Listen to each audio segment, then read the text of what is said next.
I'll never forget the first time she leaned over my desk. Too close for comfort, too close to ignore.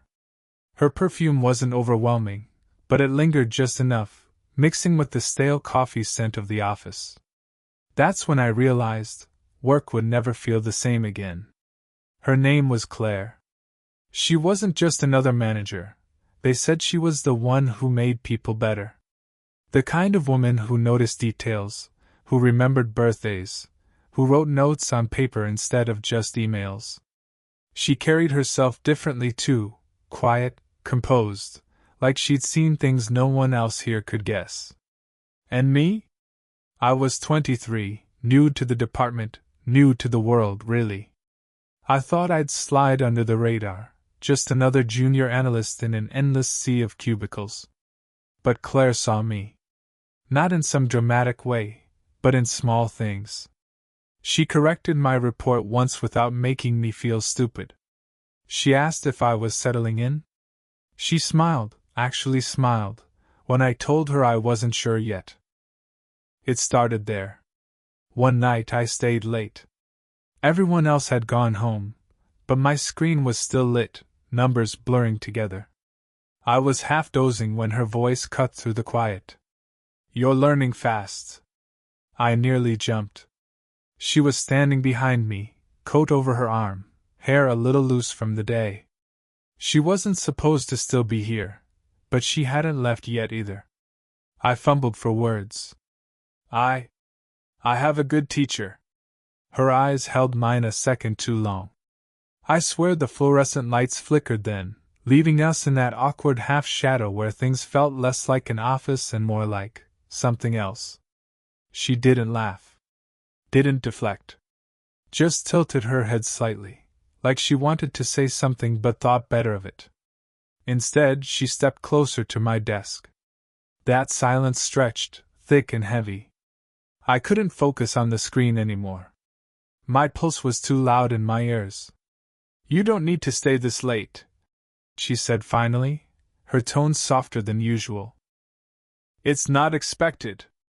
"I know," I replied. "I just don't want to fall behind." She studied me then. Not the way a boss studies an employee, but the way one person searches another, like she was measuring something invisible. Her hand rested on the back of my chair for a second, casual but not casual. The hum of the vending machine filled the room. My cursor blinked on a blank cell. And she was still there. "You remind me," she began, then stopped herself. Her lips pressed into a thin line, almost like regret. "Remind you of what?" I asked too quickly. Her eyes flickered away. "Never mind. Go home, Daniel." But I didn't move. Neither did she. Instead, I gathered the courage to ask, "Do you ever regret staying late yourself?" Her mouth curved, but it wasn't really a smile. "Every day." Something in me cracked open then. She wasn't untouchable, wasn't some flawless mentor on a pedestal. She was tired too. Human. And maybe lonely. I don't know why I said it, but the words slipped out before I could stop them. Maybe staying late feels different if you're not alone. For the first time that night, she looked straight at me, no filters, no safe distance. A spark, small but undeniable, pulsed between us. Her hand brushed mine as she reached for my notebook, maybe by accident, maybe not.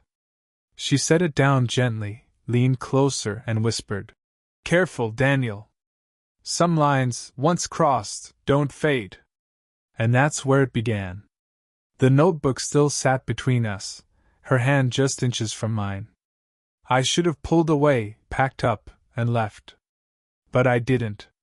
Maybe it was the way she said my name, Daniel, soft and warning at once.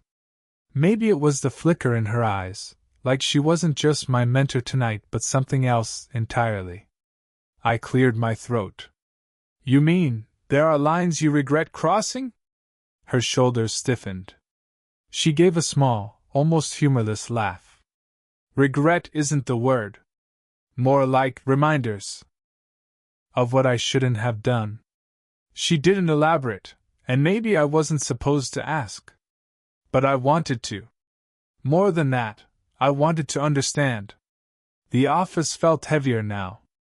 The glow of my monitor painted her in pale light, and I noticed things I hadn't before: the faint smudge of mascara under her eye, a loose strand of hair brushing her cheek, the way her thumb kept grazing the edge of my notebook as if she didn't want to let it go. I wondered if anyone else ever saw her like this, unguarded, almost fragile. "You don't have to explain," I said quietly. Her gaze snapped back to me. "That's the problem. No one ever asks me to. They just assume." That stung in a way I didn't expect. I leaned back, unsure of what to say, but the silence between us seemed to draw me closer anyway. "I was married once," she said suddenly. The words dropped into the room like a confession. 10 years. Ended badly. I stayed still, afraid that moving too quickly might break whatever fragile thread she was spinning. "I didn't know," I murmured. "You weren't supposed to." She pressed her lips together, then gave a half shrug. "It doesn't matter now." But it did matter. I could hear it in her voice, the catch she tried to hide, the way she avoided looking at me as if afraid of what I'd see. I found myself leaning forward before I could stop. "It matters if you're still carrying it." Her eyes flicked up at mine then, startled, like I'd stepped into a place I shouldn't. Something inside me twisted. She was my mentor. My boss. She wasn't supposed to share this with me, and I wasn't supposed to want her to. But I did. God, I did. The thought hit me harder than I expected. I wanted to be the person she told things to, the one who stayed when everyone else walked away. The hum of the building was the only sound around us now. My chest felt tight, like words were pressing against my ribs, begging to get out. I almost told her. I almost said I don't care about the rules. But then her hand moved first. She touched my arm, just above the elbow, light, deliberate. "Stay a little longer," she said. And I knew right then, this wasn't just about work anymore. Her hand on my arm should have been nothing. Just a touch. Just a gesture. But it wasn't. I couldn't stop thinking about it. The warmth of her fingers against my shirt sleeve, how it lingered like she wasn't ready to let go. My pulse was uneven, my throat dry. "Claire," I said, her name slipping out softer than I meant. She didn't answer right away. She just looked at me, really looked. And in that silence I thought I saw the truth. She wanted this as much as I did. I shifted back in my chair, trying to break the moment. I should, but I never finished. Her phone buzzed sharply against the desk, slicing through the quiet. She flinched, snatching it up quickly. The screen lit her face, washing her in pale blue. I caught the faintest glimpse of a name, probably someone who still thought they had a claim on her time. She silenced the call without answering. "Sorry," she muttered. Her voice was too steady for how fast she'd grabbed that phone. "It's nothing." It wasn't nothing. The way her jaw tightened told me that. But I didn't press. I couldn't. Instead, I forced a laugh. "Guess the world doesn't stop, even when we want it to." She gave me a look then, half amusement, half warning. "Careful, Daniel. You talk like someone who knows." I didn't. But maybe I wanted to. The tension was unbearable now. I tried pulling away, focusing on the numbers on my screen, on anything that wasn't her. But my eyes betrayed me. They kept drifting back, to her profile in the low light, to the way she rested her chin in her hand like the weight of everything was pressing down. I wanted to ask who had called. I wanted to ask why she silenced it. Instead, what came out was, "You deserve better than being here this late." Her lips parted, just slightly. "And you? What do you deserve?" My chest tightened. She wasn't supposed to ask me that. She wasn't supposed to care. I don't know, I admitted. Maybe this. Her eyebrows arched. This? I swallowed hard. Talking to you? Being here with you. Even if it doesn't make sense. There it was, the closest I'd come to saying it out loud. My heart hammered against my ribs. I almost wished for another interruption, something to drag us back to safer ground. But nothing came. Just her eyes on mine, steady, searching. Daniel, she said softly, almost a whisper. You don't know what you're saying. Maybe I do. For a second, either of us moved. The office felt smaller, the air thicker. If I reached just a little farther, I could close the space between us. I thought she might stop me. I thought I might stop myself. But neither of us did. Her hand brushed against mine again, slower this time, deliberate. The door clicked suddenly, someone walking past in the hallway outside. Voices drifted faintly. We froze. When the sound faded, she leaned closer, her breath warm against my ear. If you don't leave now, she whispered, we're both going to forget where the line is. And God help me, I didn't move. Her words hung between us like smoke. If you don't leave now, we're both going to forget where the line is. I should have listened. I should have grabbed my bag, walked out, and let the night dissolve into nothing but a memory. But instead I stayed. My chair creaked as I shifted toward her, and her eyes followed the movement, unblinking, caught. Maybe forgetting wouldn't be so bad, I said before I could stop myself. Her breath hitched, barely audible, but I caught it. Daniel! Her voice cracked on my name. You're too young to. She stopped, biting the inside of her cheek like the words hurt. Too young to know what I want? I asked, pushing gently. She didn't answer. Her fingers drummed once against the desk, a nervous rhythm that betrayed the calm she was trying to hold. I've made mistakes, she whispered finally, her eyes fixed on the floor. Ones I can't take back. I don't want you to be one of them. The honesty in her voice shook me more than any touch could. She wasn't teasing, wasn't hiding behind her usual calm. She was scared of what this could mean, scared of me. But I couldn't let her carry it alone. You won't, I said. My voice was steady, though inside I was trembling. You don't scare me, Claire. Not your past. Not whatever you think you're protecting me from. Her head lifted sharply, her eyes locking onto mine. For the first time, I saw the storm she kept hidden, the regret, the longing, the ache she never let anyone see. The silence was unbearable. My hand moved before I could think, brushing against hers on the desk. This time she didn't pull away. She didn't even flinch. You don't know how dangerous this is, she said softly. Then tell me, I murmured, leaning in. Tell me, and I'll stop. Her lips parted, but no words came. She searched my face like she was trying to find a reason to push me away, and couldn't. God, Daniel, she whispered finally. Why couldn't you have been anyone else? That line gutted me. It wasn't rejection, it was confession. I don't want to be anyone else, I said. The air between us was electric, unbearable. I could see every detail of her, every line of her face, the way her chest rose and fell unevenly, the shimmer in her eyes that could have been anything, fear, desire, both. She leaned forward an inch. I did too. The world outside, the hallway, the city, everything, vanished until there was only this moment, this impossible closeness. Her lips hovered near mine, not touching. Her hand gripped the edge of the desk so tightly her knuckles whitened. Then she stopped. Just like that. Daniel, she breathed, shaking her head. I froze, every nerve on fire. The silence stretched, raw and loaded.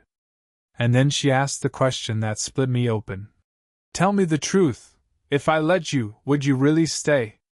Her question echoed in my chest like a bell. If I let you, would you really stay? I opened my mouth, ready to answer, ready to say yes without hesitation. But before I could, her phone buzzed again. Louder this time. Persistent. She stiffened, reaching for it with trembling fingers. I caught a glimpse of the name before she turned the screen away, Michael. The name meant nothing to me, until I saw her face. The color drained from it. You should answer, I said, my voice rough. She shook her head. Not now. But the look in her eyes told me everything. Whoever Michael was, he wasn't just a random call. I leaned back, heat rising in my chest. Who is he? Don't. The word was sharp, almost panicked. I swallowed. You can't ask me to stay if someone else already. It's not like that. Her voice cracked, raw. Michael's my son. The room tilted for a moment. My breath caught. Son. Of course. Her age, the way she carried herself, it made sense. I just hadn't thought. She rubbed her temples, sighing hard. He's 22. A year younger than you. The words slammed into me. Not jealousy, not judgment, just the strange collision of worlds. She wasn't just my mentor. She was someone's mother. Someone almost my age. I looked at her, really looked. For the first time, I saw the weight she carried wasn't just professional or personal heartbreak. It was years of being responsible for someone else. Years of sacrifice, of regret, of learning to live for more than herself. And now here I was, threatening to unravel all of it. I shouldn't have said that, she murmured, pressing her hand to her mouth. I shouldn't have let this. You're not wrong to want something. I cut in, my voice sharper than I intended. You're not wrong to feel. Her eyes glistened, but she shook her head. You don't understand, Daniel. If anyone found out, if he found out. She stopped, swallowing hard. It would destroy everything. I leaned closer, my chest tight. Then tell me what you want. Not what's safe, not what's expected, you. What do you want? Her lips trembled. She looked at me like I'd ripped the floor out from under her. I want, she began, but her phone buzzed again, cutting her off. This time she let it ring, staring at the screen as if it held the answer to a question she couldn't face. Finally, she set it down between us, the name still glowing. I can't lie to him, she whispered. But I can't walk away from you either. My chest ached. The twist wasn't just her secret. It was the choice she'd forced into my hands too. For a long moment, neither of us moved. The phone stopped buzzing. The silence was unbearable. Then she looked at me with eyes that burned, desperate and conflicted. So tell me, Daniel, what do I do now? Her question cut deeper than anything before. So tell me, Daniel, what do I do now? I stared at the phone between us, his name glowing faintly on the dark screen. Michael. The son I'd never met but suddenly couldn't stop thinking about. A son barely younger than me. A son who would hate me, maybe forever, if he knew. I forced my eyes back to her. Claire. My mentor, my almost something. You can't ask me to decide for you, I said. My voice came out rough, uneven. This, us, it has to come from you. Her lips pressed together, trembling slightly.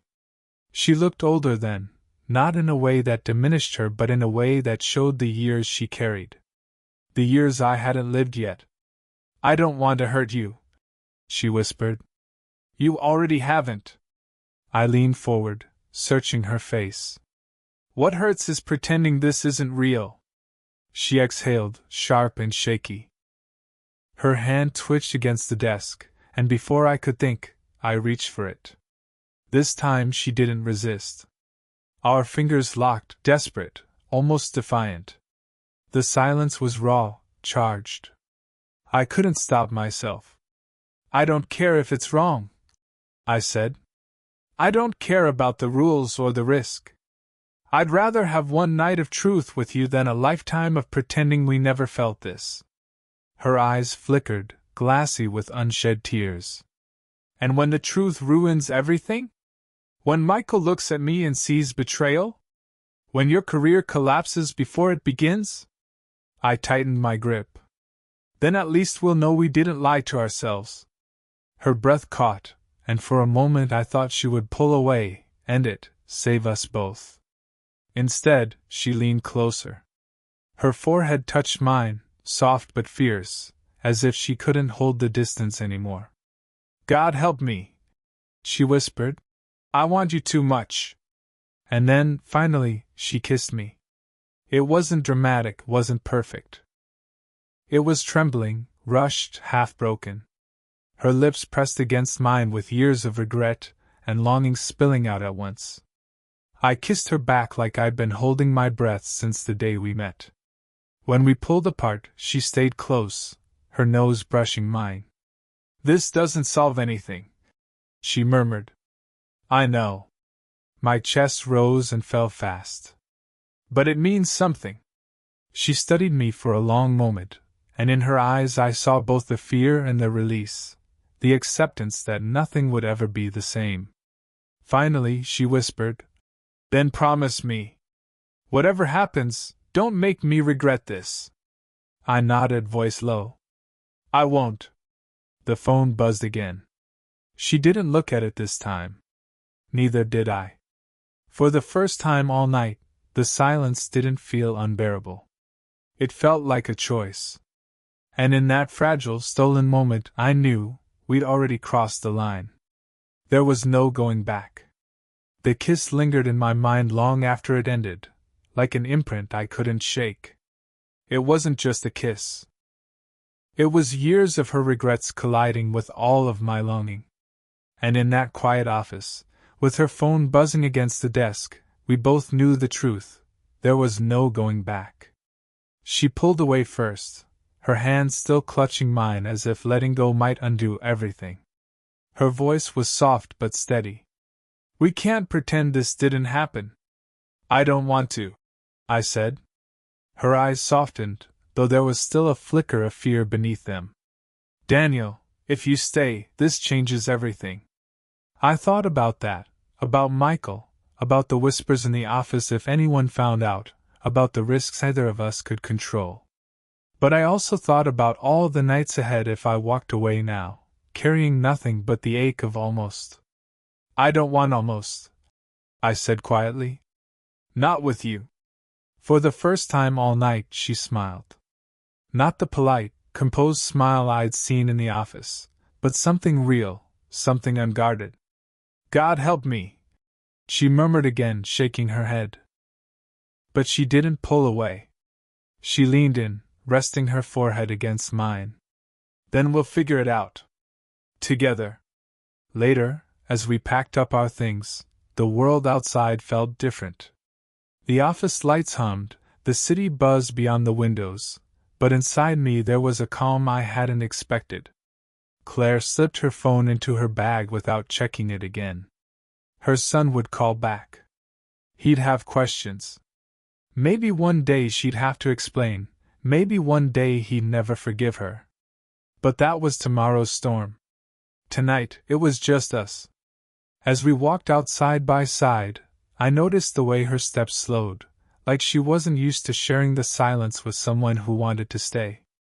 And I noticed how my own chest felt lighter, even with the weight of what we'd just chosen. It wasn't perfect. It wasn't safe. But it was real. Looking back, I realized the danger wasn't the line we crossed. It was the years she'd spent convincing herself she didn't deserve to cross it. It was the fear I almost let stop me from saying what I really felt. We chose differently that night. We chose honesty over silence. Risk over safety. Each other over regret. And maybe that's what love is sometimes, not the clean, polished thing people imagine, but the messy, complicated truth you can't walk away from once you've touched it. So that's how it happened. That's how my mentor became more than a teacher, more than a guide. That's how I found the one person who made me want to stay, no matter the cost. And maybe you're wondering if it lasted, if we survived the fallout. The truth? That part of the story is still being written. But what I know is this: I'd choose her again, every time. Speech Balloon, did you enjoy the story? Speech Balloon, what kind of stories would you like to hear next?